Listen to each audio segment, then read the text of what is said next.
Hello guys, कैसे हैं आप सब लोग। आई होप सब लोग ठीक होंगे, मस्त होंगे, फिजिकल कर रहे होंगे अपना अपना। तो आज बहुत सारे बच्चों के डीएम आ रहे थे 2-4 दिन से, तो आज मैंने सोचा उनके डीएम का रिप्लाई कर दूं एक एक करके, पर बहुत ज़्यादा डीएम आए। तो फिर मैंने सोचा एक वीडियो बना देता हूं। तो डीएम यही थे कि भैया इस बार नॉर्मलाइजेशन कैसा होगा, या यूपीएसआई जैसा होगा, कम भी होंगे बढ़ेंगे भी, या फिर जो न्यू पैटर्न आया है उसके हिसाब से होगा। तो मैं बता देता हूँ, जो नॉर्मलाइजेशन होगा वो न्यू पैटर्न जो आया है दिसंबर 2023 दिसंबर में जो डाला था यूपी पुलिस ने ऑफिशियल वेबसाइट पर, उसके अकॉर्डिंग होगा। वो कैसे होगा वो भी बताऊंगा, पूरी जानकारी बताएंगे। वीडियो को लास्ट तक देखना, लाइक करना, सब्सक्राइब करना, बहुत मेहनत लगी है भाई आज, तो देखते रहिए आगे। तो पहले मैं बता देता हूँ, आज हेड ऑपरेटर और असिस्टेंट ऑपरेटर का दोनों बताऊँगा, कितना कितना नॉमिनेशन किस में होगा, कैसे होगा, क्या होगा। तो सबसे पहले मैं बताता हूँ आप लोगों को हेड ऑपरेटर का जो मेरे पास डाटा आया है उसके अकॉर्डिंग ग्राफ में इतने लोगों ने मुझे डाटा दिया है। तो 51% ओबीसी के, 20% जनरल, 14% एससी, 12% ईडब्ल्यूएस और 3% एसटी। तो सबसे ज़्यादा ओबीसी, उसके बाद जनरल, उसके बाद एससी, उसके बाद ईडब्ल्यूएस, उसके बाद एसटी। इसके अकॉर्डिंग डाटा आया है मेरे पास हेड ऑपरेटर में।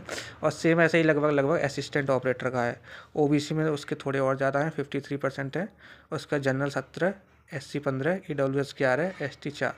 सेम इसमें रैंकिंग है। ओबीसी की बहुत फॉर्म है भाई इस बार, यूपी में होता है, खैर कोई नहीं। तो ये मेरा डाटा है हेड ऑपरेटर और असिस्टेंट ऑपरेटर का, इतने लोगों को डाटा आया है, तो उसके अकॉर्डिंग ही हम बताएंगे आपको। तो पहले सबसे पहले डिस्कस करते हैं नॉर्मलाइजेशन कैसे होगा, क्या होगा, क्या क्या फैक्टर हैं। आइए चलते हैं उस पर। तो नॉर्मलाइजेशन फैक्टर को हम देखें अगर, तो फॉर्मूला कुछ इस प्रकार है।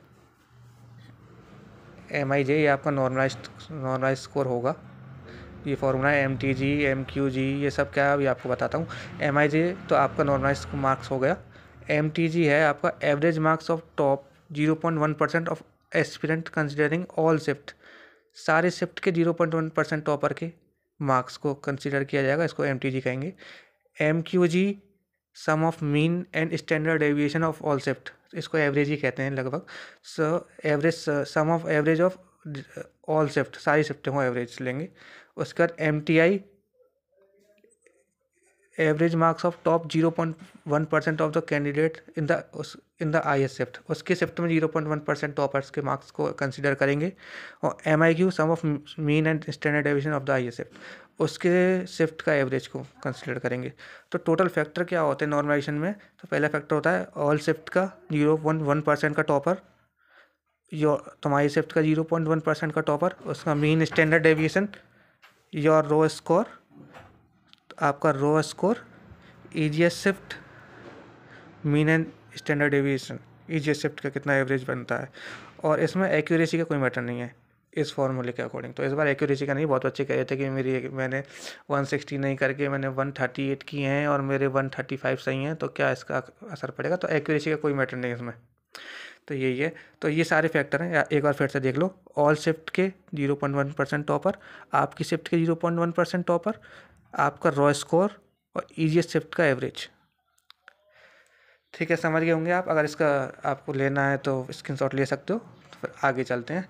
फिलहाल तो ये है, कर रहे हैं इस पर। ईजीएस शिफ्ट आगे भी बताऊंगा। ईजीएस शिफ्ट का जो रॉ स्कोर है, अगर उससे ज़्यादा आपके मार्क्स होंगे तो बढ़ेंगे, लेकिन ईजीएस शिफ्ट के रॉ स्कोर से, ईजीएस शिफ्ट के एवरेज स्कोर सॉरी, उससे ज़्यादा हैं तो आपके बढ़ेंगे। ईजीएस शिफ्ट के एवरेज स्कोर से आपके अगर नंबर कम है किसी भी शिफ्ट में हो तो आपके घटेंगे भी इसमें।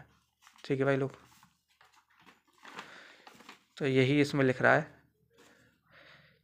ईजीएस शिफ्ट का एवरेज से कम है तो कम होंगे, ईजीएस शिफ्ट के एवरेज से ज़्यादा है तो बढ़ेंगे। अब एक इसमें एक और चीज़ है जो मैंने एज्यूम की है, जो मैंने देखी हुई नोटिस करी है कुछ पिछले एग्ज़ाम्स में। तो ईजीएस शिफ्ट जो होती है उसमें कम मार्क्स वालों के कम इंक्रीज़ होते हैं, जितने ज़्यादा मार्क्स बढ़ते जाएंगे उतने ज़्यादा इंक्रीज़ होते जाएंगे। इसी सेम फॉर्मूले से मैंने लास्ट ईयर कुछ एग्ज़ाम्स हैं उनका भी वो करा, नोटिस किया, देखा है, पूरा अच्छा एनालिसिस किया है। और मॉडरेट शिफ्ट में ऐसा होता है जिसके कम मार्क्स हैं और थोड़े ज़्यादा मार्क्स में, तो उसके इक्वल लेवल पे बढ़ते हैं, ज़्यादा डिफरेंस नहीं होता, एक दो पॉइंटों में डिफरेंस होता है। और जो टफ शिफ्ट होती है उसमें कम मार्क्स में ज़्यादा इंक्रीज़ होता है, ज़्यादा मार्क्स में कम इंक्रीज़ होता है। तो ये चीज़ भी देखना, बाकी आपको बताएंगे इसके अकॉर्डिंग। आप मुझे डीएम कर देना अपने मार्क्स, मैं आपको बताते जाऊँगा आप में एक्यूरेट कितना बढ़ेगा, कितना कम होगा, और आपका फाइनल नॉर्मलाइजेशन कितना हो सकता है। तो चलते हैं आइए हेड ऑपरेटर की पहले बात करते हैं। 30 की सेकंड शिफ्ट का एवरेज देखा है कि वो 273 अपडेटेड वाले में है, 31st की फर्स्ट में 272 है, 31st की सेकंड में 262 है। और इसमें ऑब्जेक्शन का इफेक्ट पड़ेगा पक्का, क्योंकि इसमें ऑब्जेक्शन में 4 क्वेश्चन चेंज हो रहे हैं और 2 डिलीटेड हैं, तो इसमें ऑब्जेक्शन बहुत मिल रहे हैं। तो इसमें सबसे कम नॉर्मलाइजेशन मिलेगा 1-2 मार्क्स का, 0 किसी में नहीं मिलेगा सबको, लेकिन कम मिलेगा। 1-2 मार्क्स का नॉर्मलाइजेशन होगा इस शिफ्ट में। आप अपने ऑब्जेक्शन जोड़ लीजिएगा, अपना नॉर्मलाइजेशन जोड़ लीजिएगा, जो मैंने लास्ट वीडियो में जो कट ऑफ बताई है हेड ऑपरेटर की, उसमें अगर आ रही हो तो रनिंग करिए।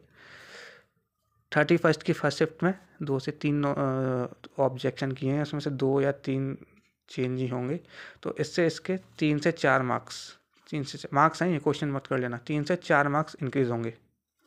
और 31 की सेकंड में 262 एवरेज है, एक क्वेश्चन डिलीट है। और इसमें एक बात आपको बताता हूँ जो किसी को नहीं पता होगा, जो मेरे पास वेक्टर एंट्रीज आई हैं 140 प्लस की, वो सारी इस शिफ्ट की हैं, और उसका 0.1% का टॉपर का बहुत असर पड़ेगा। फिर भी इसमें 8 से 10 मार्क्स का इंक्रीमेंट होगा। ठीक है भाई लोग, हेड ऑपरेटर का तो इतना ही था। असिस्टेंट ऑपरेटर बात करते हैं, आइए चलिए असिस्टेंट ऑपरेटर बात करते हैं। तो असिस्टेंट ऑपरेटर का डाटा कुछ इस प्रकार है एवरेज शिफ्ट का। फर्स्ट शिफ्ट का है ये सेकंड शिफ्ट का है, आप लोग स्क्रीनशॉट ले सकते हो। इतना इसका एवरेज है, देख लीजिए कितना किसका है, कितना किसका है।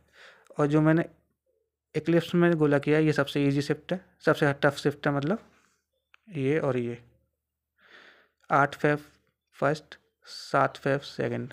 और जो सबसे इजी शिफ्ट है 5 फेब की फर्स्ट शिफ्ट, ये वाली। तो जो हार्ड शिफ्ट है उसमें 20 मार्क्स तक इंक्रीज़ होंगे, और जो सबसे ईजीएस्ट है उसमें 2-3 मार्क्स इंक्रीज होंगे। और अगर आपका एवरेज से, ईजीएस्ट शिफ्ट के एवरेज से स्कोर कम है तो भाई आपका डिक्रीज़ होगा, इससे ज़्यादा ही तभी इंक्रीज़ होंगे। सेम हेड ऑपरेटर में भी है। अगर ईजीएस्ट शिफ्ट इसको कह लो या इसको कह लो, एक ही बराबर हो जाएगा आफ्टर ऑब्जेक्शन। इससे अगर कम है तो डिक्रीज़ होंगे, इससे ज़्यादा है तभी ये मार्क्स इंक्रीज़ करना भाई लोग। तो ये था कुछ डाटा। बाकी आपको कोई डाउट हो, कुछ भी चीज़ पूछनी हो, कमेंट बॉक्स खाली पड़ा है, भर दीजिए, लाइक कीजिए। अब सब्सक्राइब के लिए बोल रहा हूँ क्योंकि बहुत मेहनत लगी है भाई, आज सुबह से काम कर रहा हूँ इस पर, तो सब्सक्राइब भी करिए। Thank you and have a nice day.